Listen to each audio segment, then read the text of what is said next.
श्रीमंत योगी न्यायालंकार मंडित. योगी म्हणण्याच्या आधी शिवराय न्यायालंकार मंडित सुद्धा आहेत आणि श्रीमंत सुद्धा आहेत. परकीय लोकांनी शिवरायांची एक विलक्षण अशी नोंद करून ठेवलेली आहे. त्या माणसाचं नाव आहे हर्बट डियागर. ज्यावेळेस छत्रपती शिवरायांना पाहिल्यानंतर छत्रपती शिवराय ज्या स्थानावरती याला भेटले त्या तंबूचं वर्णन यांनी केलेलं आहे. तो म्हणतो की त्या तंबूमध्ये सगळ्यात महाग कापडापासून सोन्यांचं विणनकाम त्या पडद्यांवरती केलं होतं, असे पडदे लावले होते. ज्या स्थानावरती बसून शिवराय लोकांचं नेतृत्व करणार होते तिथं सोन्याच्या तारांनी विणलेले तक्के आणि गादी अत्यंत पांढरी अशी लोबस होती.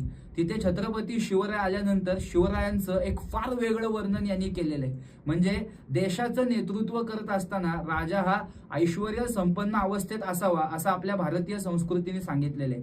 छत्रपती श्री शिवाजी महाराज त्याचं पुरेपूर पालन करत होते. हर्बट डियागर म्हणतो छत्रपती श्री शिवाजी महाराजांची म्यान तसंच त्या पद्धतीने त्यांनी मस्तकी बांधलेला मंदिर त्याच्यावरती सुद्धा सोन्याचं नक्षीकाम त्यांनी बघितलं. छत्रपती शिवराय दिसतात कसे याचं त्यांनी विस्तृत वर्णन करून ठेवलं. याच्या व्यतिरिक्त छत्रपती श्री शिवाजी महाराजांच्या अंगरख्यावरती सुद्धा सोन्याच्या नक्षीकामांची काही बारीक बारीक फुलांची डिझाईन आहे असं सुद्धा त्यांनी आपल्याला सांगून ठेवलं. या सगळ्या गोष्टींचं परीक्षण केल्यानंतर आपल्याला ही गोष्ट निश्चितच लक्षात येते, महाराष्ट्राचे महादेव हे शिवराय आहेतच निश्चितपणे, पण ते आपल्या अंतरंगातून पूर्ण वैराग्य संपन्न अवस्थेला एक श्रीमंत योगी आहेत. पण राष्ट्रीय दृष्टिकोनातून एक राजा म्हणून त्यांची परकीयांवर पडलेली छाप ही समकालीन कागदपत्रांमध्ये आपल्याला अशी दिसून येते.